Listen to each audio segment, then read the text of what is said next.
For our business news, the EU and the ASEAN, two of the most formidable economic and political unions ever founded. As a single entity, they are the second and sixth largest economies with GDPs of approximately $16 trillion and $3 trillion respectively. As a whole, ASEAN is the EU's third largest trading partner with 246 billion euros worth of goods and services traded in 2014. Conversely, the EU is ASEAN's second biggest trading partner, accounting for 13% of all trade and by far its largest investor with 22% of all foreign direct investments in 2014. What gives? Eunice Monte provides the answer in this report.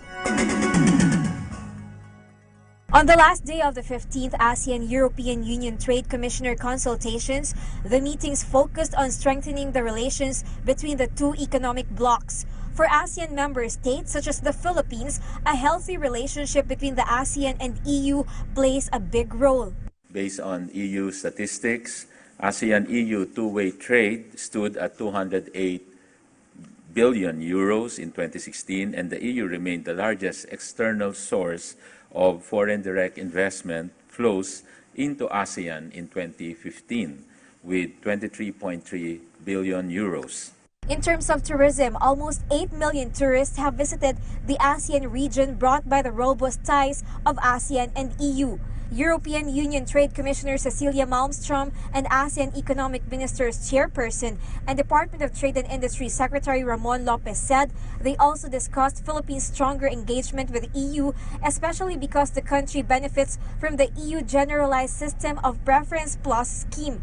It allows our exports to access the EU market more favorably through zero tariffs. There are companies that are now looking into the region as an expanded market for them, and they're not just focused on the Philippine market. So look at the Philippines with 109 million market, you look at the ASEAN with 620 million, you see a big difference and a big addition to your market. The Philippines is confident that EU will remain supportive of ASEAN's objective to push for an inclusive and innovation-led growth for all ASEAN member states. For PTV News, Sweden, Velado.